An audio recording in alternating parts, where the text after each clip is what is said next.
Hey ladies and gentlemen, welcome back to the channel. As always, it is Nick here, back through daily crypto news and analysis, and today we're going to be talking about Hedera, aka Hbar. So sit back, relax, and before we fully jump on into this video, I just want to ask guys, could all please leave a like on this video, and also if you do find any of the information in this video valuable or useful at all, definitely consider subscribing and turning notifications on. I do greatly appreciate it, and I am thankful for all of you who do subscribe and also like the video. Now, with that being said, let's just jump in and let's talk about real quick Bitcoin. So similar to my XRP video, for those who did watch the XRP video, you could pretty much skip a little bit ahead, but for those who didn't, just to really quickly recap, this Bitcoin move currently is nothing too crazy overall.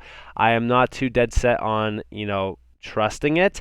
We are seeing some altcoins, like for an example, Hbar up about 7.14%, but Bitcoin is not really, in my opinion, having that strong of a move to the upside. We are hitting resistance at around the 44K mark, nearing the 618 fib level. Sell pressure is fairly, it's getting a little bit worse, but volume in general is diminishing, and of course RSI looks fairly weak here. I would not be surprised on some downside pressure. Now, of course, on the 4-hour, yeah, still seeing some volume diminishing, as you guys do see. Of course, on the 2-hour, again, we are still seeing that, even going as far back as to pretty much January 10th. It's been pretty rough, to be honest with you. And of course, on the 1-hour, you guys could really kind of see it. So, this move to the upside is a little bit weaker than most people actually see, and I see a lot of people getting a little bit excited about it. In general, I would not get too excited about this Bitcoin move. Of course, for Hbar, just to give you guys a real quick update on Hbar as well in general, we are still waiting for 35 cents to be claimed. We are still a little bit of some ways away from it. Volume still looks pretty much the same, nothing too different there. Of course, RSI pretty much hitting that nice, pretty much the 47.33 area to really kind of retest that. And on the 4-hour, you can pretty much see the 4-hour here. We are seeing a lot more volume on the 4-hour, as you guys are probably all aware of by now. On the 2-hour, we're still seeing a little bit of some weaker volume.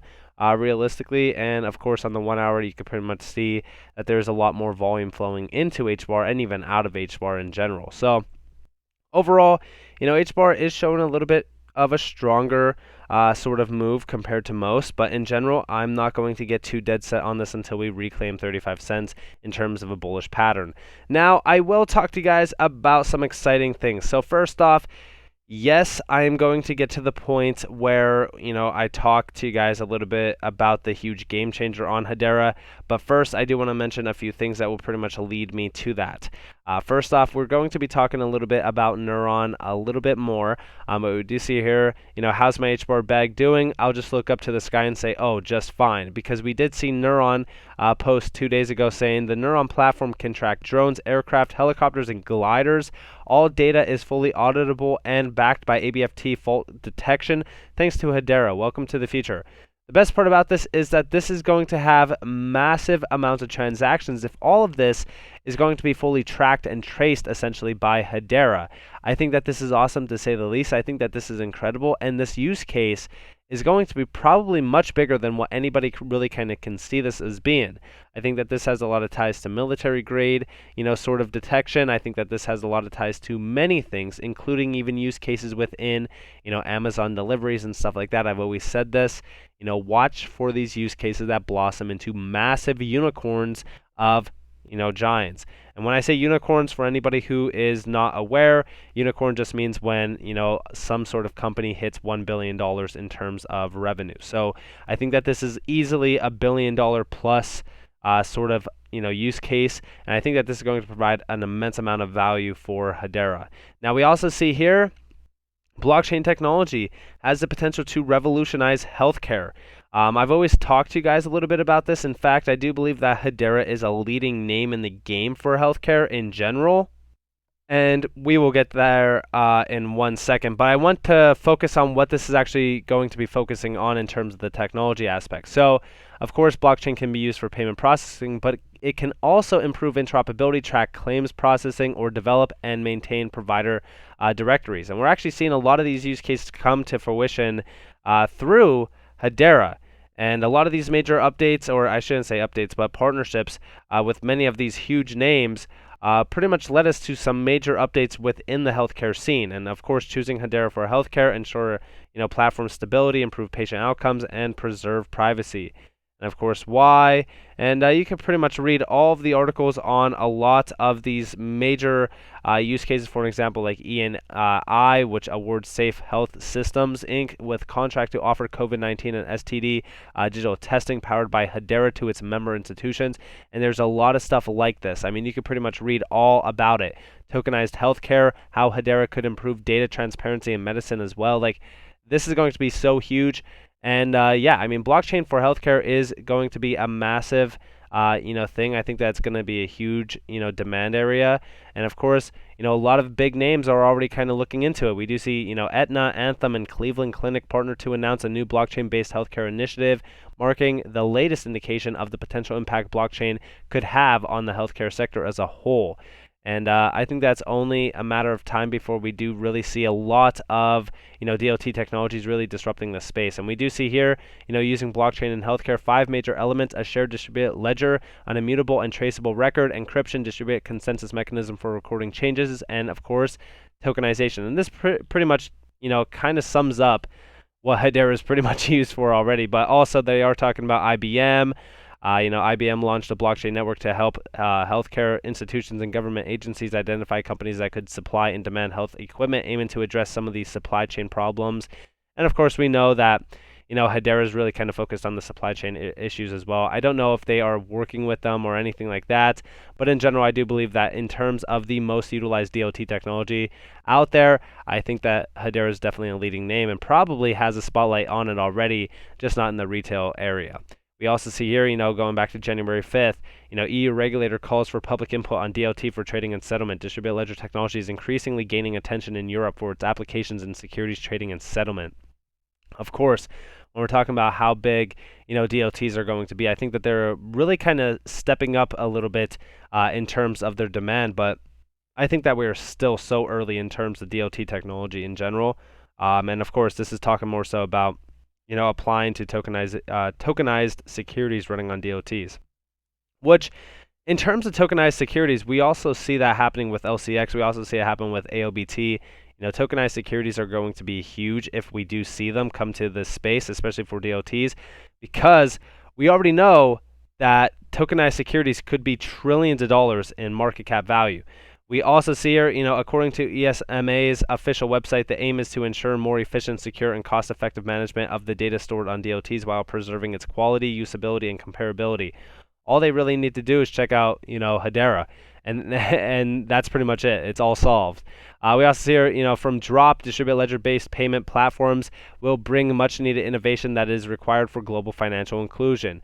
I do believe that also when we're talking about DLT technologies alike, I don't know if my mic cut out there, but if we are talking more so about DLT technologies alike, we are going to see a lot more demand areas really kind of being disrupted by DLTs in general. But of course, we're seeing key topics covered include B2B payments, cross-border money transfers, embedded finance, on-demand pay, virtual cards, stablecoins, digital wallets, P2P payments, and so much more. It's absolutely crazy how big the space is going to be in just a few years if you think about all the adoption that's going to take place, focusing on, of course, DLT technology and just in general crypto technology, because this, I've always said that this is massive disruptive technology at its finest. And of course, in terms of Drop, a major trend for B2B organizations in 2022 will be the demanding payouts from their processors in stablecoins, seizing the savings on offer and passing them on to consumers. This is particularly for businesses making and receiving international payments,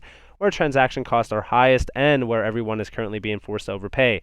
I think that stablecoin adoption is huge, and I actually think that's great to see because we know that Hedera has been seeing stablecoin adoption taking place on the network as well, and even stablecoin minting as well. So that is huge, and we even see here in the next 5 years, the global value of virtual card transactions is expected to increase by 370%, rising from 1.9 trillion to 6.8 trillion in 2026. So that is huge and largely be driven by B2B payments which will make up around 70% of the total value of virtual card transactions. That's just virtual card transactions, so you guys know.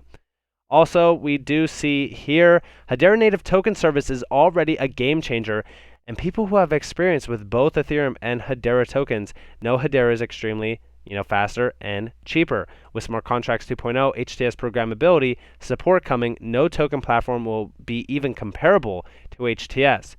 And honestly, guys, I'm not saying it, but I'm just going to let you guys know how massive of an update this actually is.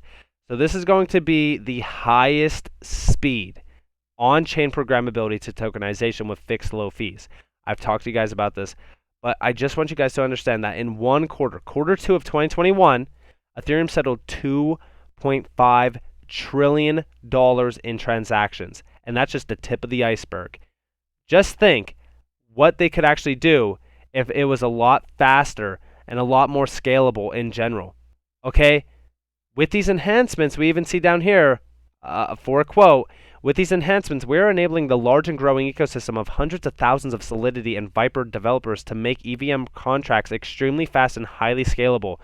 Imagine this space. Okay, think about the amount of volume that will flow over Hedera when we have the highest speed on-chain programmability to tokenization and the lowest cost. I don't think people realize how big of a use case this actually is.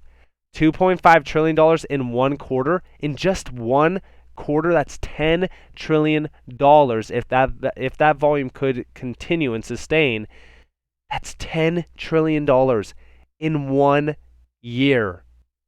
That is absolutely ridiculous.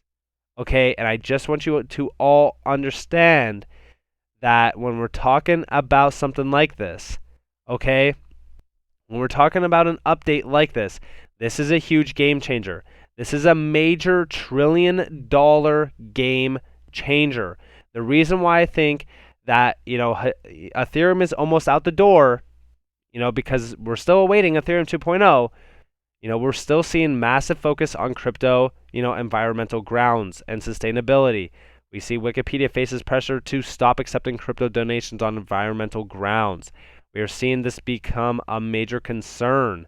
We know that proof of work is fairly bad because of its energy consumption and also because of the impact on the environment. And that is why I believe that Hedera is going to be continuing to win the race. We even see here, Mozilla pauses the ability to donate crypto after complaints and environmental impact considerations. This is a problem. But all while this is going on, look at what we see. Going carbon negative at Hedera Hashgraph.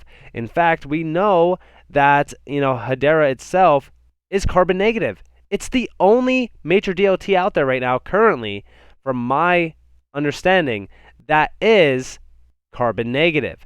The best part about it is that with this new functionality, enterprise individuals, high tier, individuals as well, are going to be looking at Hedera. I honestly think that this update, or I should say this upgrade, is going to be something that is going to disrupt this entire scene.